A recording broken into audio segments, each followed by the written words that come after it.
சீரியல்களின் full எபிசோடுகளை Sun டிவியில் ஒளிபரப்பான உடனே எக்ஸ்க்ளூசிவாக சன் நெக்ஸ்டில் மட்டும் ஃப்ரீயா பாருங்கள்.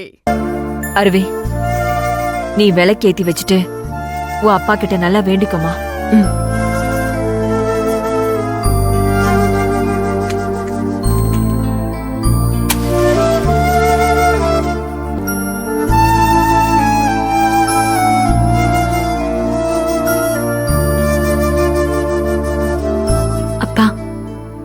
எங்க அம்மா நிரபராதி நான் நிரூபிக்கணும்.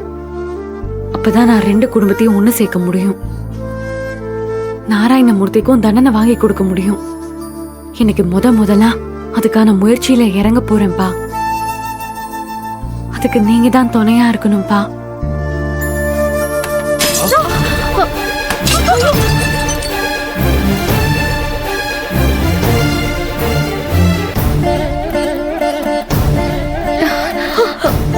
ஐயோ,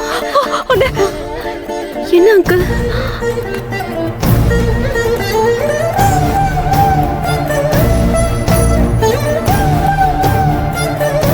ஐயோ அருவி,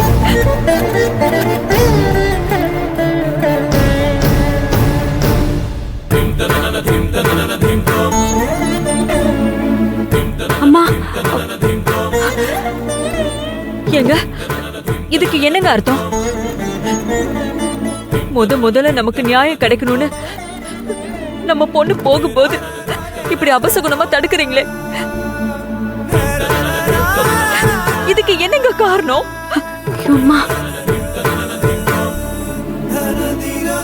இந்த கேஸ நடத்துறதுனால அருவிக்கு ஏதாவது ஆபத்து வருதா? என்னங்க? ஐயோ அம்மா, அம்மா ப்ளீஸ் நிறுத்துங்க. யதார்த்தமா போட்டோ கீழே விழுந்துருச்சு. நீங்க எதுக்காக இப்படி பதறீங்க?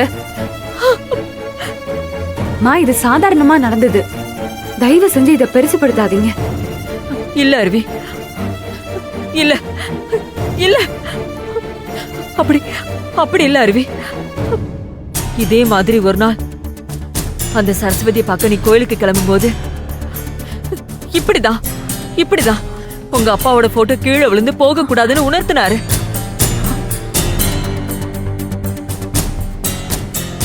ஆனா அதையும் மீறி நீ போனப்பதான் அந்த நாராயணமூர்த்தி உன் கருவை கலைக்கிறதுக்கு முயற்சி செஞ்சான். நல்ல வேலையா நீ தப்பிச்சு குழந்தையும் காப்பாத்திட்ட.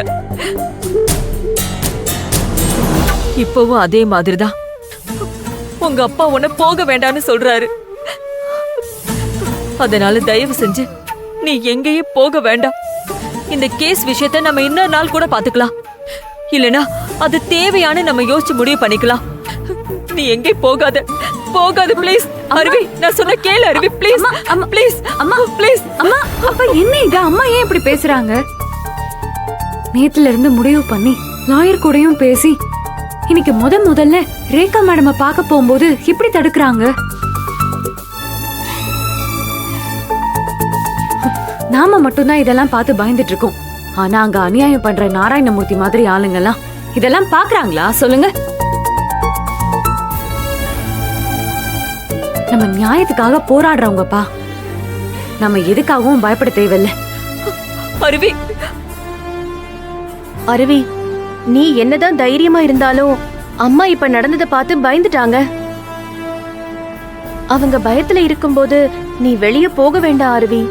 வேணா நீ நாளைக்கு போய்க்கலாம். அம்மாக்காக நீ இன்னைக்கு கொஞ்சம் வீட்லயே இரு அருவி.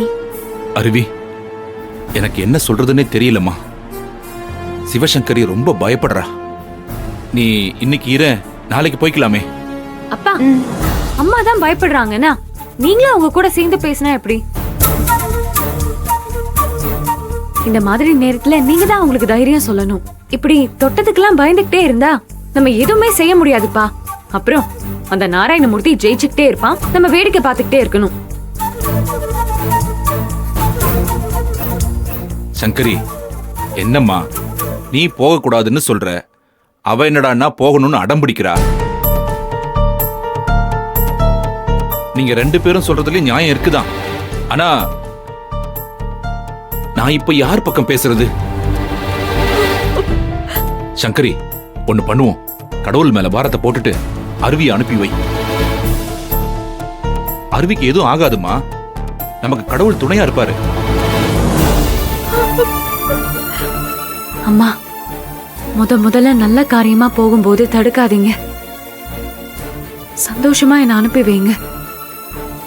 உங்க பொண்ணு வெற்றியோட திரும்பி வருவேன், நம்புங்க. அருவி என்னால உன்னை இப்ப தடுக்கவும் முடியல, தைரியமா வெளியில விடவும் முடியல. இங்க பாரு அருவி, உனக்கு என்ன தோணுதோ பண்ணுமா.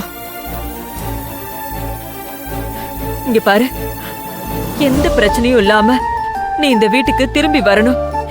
எனக்கு நீ ரொம்ப முக்கியம், மத்தது எல்லாமே அப்புறம்தான். இங்க பாரு, எனக்கு நியாயம் கிடைக்கிறத விட என் பொண்ணு அருவி நல்லா இருக்கணும், அது மட்டும்தான் என்னுடைய எண்ணம்.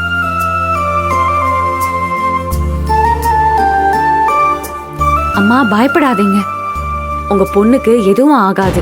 நான் போன வேலையை முடிச்சிட்டு கண்டிப்பா திரும்பி வந்துருவேன். இது ப்ராமிஸ்.